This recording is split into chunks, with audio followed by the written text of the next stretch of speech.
Hey y'all, TRG here, and in today's video we're going to be talking about the potential for a tropical storm to impact the southeastern side of the United States. We'll also be talking about the potential for a tropical wave to move off of Africa and potentially form into a tropical system, and we'll also be talking about the remnants of Gordon potentially returning into a tropical storm later on this week into next week. Let's go right on into today's video. Starting out here with your current upper level water vapor imagery, we're going to be watching a tropical wave moving off the coastline of northwestern South America. That's going to move into the northwestern Caribbean, where it could form into a tropical storm or depression and make its way either towards Mexico and Texas or as far to the southeast as southern Florida. We'll go ahead and dive more into that in just a bit. But we also have what was tropical storm Gordon out here, the remnants of previous tropical storm Gordon that could reform as we go into later this week into the weekend. And then another area that we'll be watching off of the coastline of Africa. Here's your current National Hurricane Center outlook. Currently, as of the 2 p.m. update Eastern Time,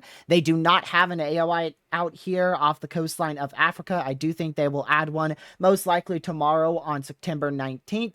They do have, of course, an AOI out here for the remnants of Gordon potentially reforming, and that is now actually at a 50% chance of forming. They did drop that down on the newest advisory. And then we also have, of course, our main thing that we're going to be talking about, which is currently a 20% chance of a tropical storm or a depression to form in the next 7 days. However, that will continue to increase over the next few days as we get closer and closer to this system, potentially moving into the southeastern Gulf of Mexico. We're going to start out here with your deterministic GFS model run. This is going to go all the way till this is September 20th. Not a whole lot out there on September 20th. We're going to be watching the remnants of Gordon. You can see this particular model run does attempt at reforming Gordon right here, just to the southwest of that high pressure. I personally don't think it's going to be able to form into Gordon yet again. I believe it's just going to stay out there as probably just a remnant low, and they may end up designating it as a tropical storm. And if they do, it will still take the same name, Tropical Storm Gordon. Now, if we go ahead and push this out more, you'll see that wave move off the coastline of Africa right there on September 23rd. And that forms into actually a hurricane on this particular GFS model run, probably even near major hurricane status there. However, it is a deterministic run, so we don't want to take that strength into account. But I do think we could see a tropical storm spin up somewhere west of Cape Verde as we go towards September 25th, September 26th, right around that time frame.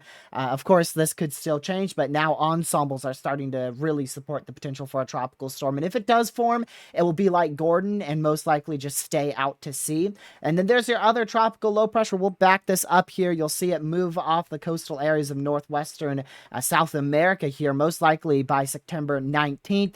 And it's going to progress very, very slowly up to the northwest. We're not expecting any development until about the 23rd. That's when we're going to really start watching for development to potentially occur out here near the Yucatan Peninsula, just to the south of Cuba, probably over the Cayman Islands, west of Jamaica. Before I dive on into the rest of today's video, I ask that you guys please go ahead and hit that subscribe button with the notification bell set to all, so you know when I go live or upload a video. And if you can, hit that like button to help spread weather awareness and share this video with your family, friends, and on social media. Let's go right back on into today's video.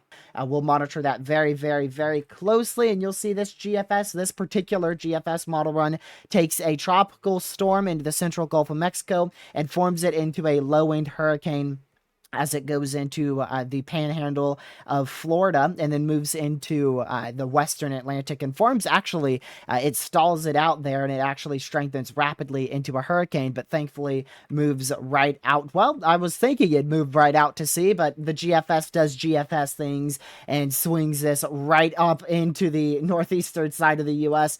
Personally, I don't see that happening. That is most likely just the GFS doing GFS things right there. That is absolutely crazy.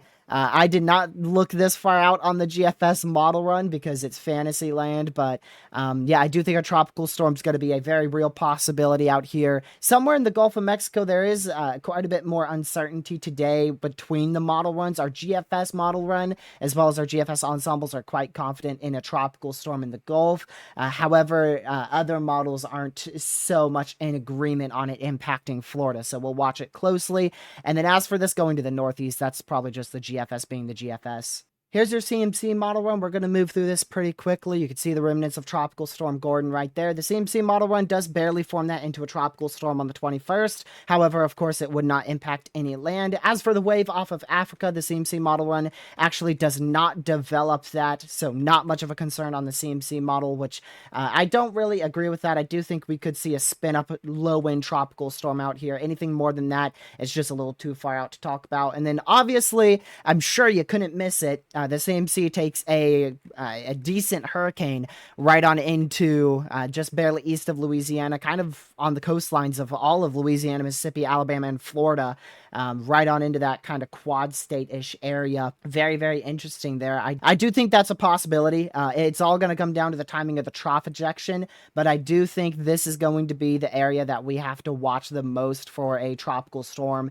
to impact. As for talking about a hurricane, I feel like that's just too far out. The model runs are very, very all over the place in terms of intensity, so I wouldn't go that far as to call for a hurricane just yet. The icon is a good example of our other possibility. It does attempt at reforming Gordon, but I don't think that succeeds on this icon model run. It doesn't succeed with the tropical wave off of Africa either, but you'll notice, look at that, it actually has a completely different approach to our potential tropical storm out here in the Caribbean and Gulf of Mexico. That trough ejection ends up speeding up just slightly, which honestly kind of stalls this out in the central Gulf of Mexico. And if this went out more, which it doesn't, unfortunately, it would bring this back up in towards like Louisiana, Mississippi, Alabama, Georgia. But the interesting thing here is that the trough actually helps to stall out a tropical storm in the central Gulf of Mexico. And you can see your tropical wave does attempt there. However, our model run does stop. So I still do think we could see a spin up tropical storm more of west of Cape Verde as we go towards like the 26th ish of September. Here's your GFS ensembles. You could see a lot of ensembles lighting up with your tropical wave out here in the far eastern side of the main development region that's currently over Africa. And you could also see a lot of ensembles lighting up over the remnants of Tropical Storm Gordon. And of course, the main thing that you're probably looking at is all those ensemble members out here heading right towards Florida. Now, again, this is your GFS ensembles.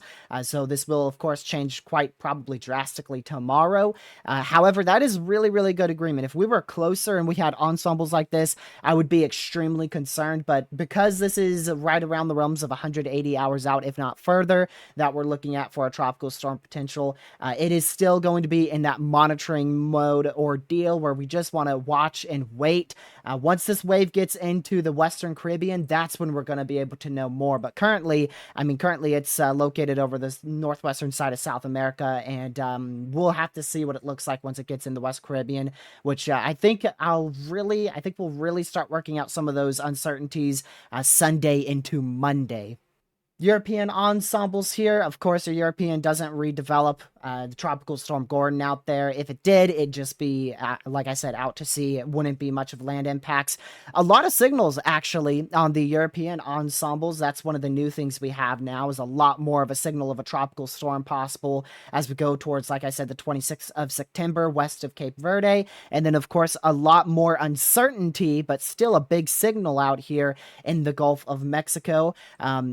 Very uncertain on exactly where this is going to track according to your European ensembles. Some of them take this into Mexico, others ensembles take this into Louisiana, and then I think the most likely scenario is this going into Florida. If not, maybe we could see it go into southern Alabama as well. So that's going to be the main area I'm going to be watching for potential impacts, but it is too far out to say anything about those impacts. Like I said, we're still right around, if not slightly above 180 hours out, but we'll just need to monitor it closely. And my personal opinion, I think Florida needs to watch this the most, but we could still see another case where this ends up going towards like Mexico and Texas. So just if you're along the Gulf Coast states, I'd be watching this very closely. Didn't want to do too much of an in-depth dive into the tropics. I just really wanted to get through all that information and get it out there, let y'all know that we're looking at a tropical storm being a possibility heading towards Florida or somewhere in the Gulf states. Here is your severe weather outlook for tomorrow. We'll most likely be live covering this. You can see that slight risk for severe weather. That's a level 2 out of 5 threat for severe storms. The potential for a couple tornadoes, damaging winds, and as well as large hail, potentially upwards of 2.5 inch in diameter, will all be a possibility up here in Minnesota, Wisconsin, and Iowa. I definitely want to watch that closely. I do think that tornado threat's actually going to be an issue, especially when those storms first fire right about 5, 6 o'clock Eastern time tomorrow out there in southeastern Minnesota into northwestern Wisconsin. Lucky for me, we just had the newest HRRR render on in here for tomorrow, so we'll pull this all the way out. And this is actually very conservative for the HRRR. I do think this is going to uptrend a little bit more. This is a very messy mode. If we had this, the tornado threat would actually be very minimal across this area, thanks to the clustery mess that we see here. So at the moment, I do think hail will be the primary risk, followed by damaging winds. But if we could see some discrete storms try to fire, that's going to be where your tornado threat is a little bit more elevated. And if we take a quick look at your tornado ingredients, this is what has me a little bit worried here. I can't even lie, because we haven't seen some pretty good ingredients like this in quite a little while. I'd say till probably late last month, late August is the last time we saw really good ingredients like this, if not with one of our tropical systems. But up here towards like Minnesota and Wisconsin, it's been just a little while since we've had some pretty good tornado ingredients like this up here in this portion of the country. So I would definitely be watching very closely. If you look at your instability, no capping issue out there, uncapped 3,000 plus instability in east central Minnesota into northwestern Wisconsin. So that does have me a little bit more concerned just because we have those available ingredients out there. And I feel like the HRRR isn't handling that initiation well either. Also want to take a look at your RAP model and show you guys the jet stream here. We're going to go to the continental view of the U.S. This is a big issue. This is a negatively tilted trough ejection here, which favors significant severe weather. And it's quite potent. It is a really solidly negative tilt trough ejection here. If you didn't know, a negative tilt trough is pointing to the southeast, neutral is pointing to the south, and a positive trough is like this one right here off of your screen, pointing to the southwest. So I am definitely a little bit more concerned than normal for this area up in this region here. I don't know if we'll see an enhanced risk for severe weather. That's going to really come from morning observations tomorrow. So just really want to monitor it. It's either going to downtrend tomorrow or uptrend significantly. So we'll just keep a very, very close eye on it. And I do plan to be live for this, probably starting to stream near 6 p.m. Eastern, unless it's needed beforehand. So thank you guys so much for watching. I really appreciate it. I hope you guys did enjoy the video. If you can, leave a like on the video, subscribe if you're new, and share this video with family, friends, and on social media to help spread weather awareness. I will see you guys in tomorrow's live stream. Have a great rest of your day. And there will not be a live stream today on Wednesday the 18th. Have a great rest of your day. Goodbye.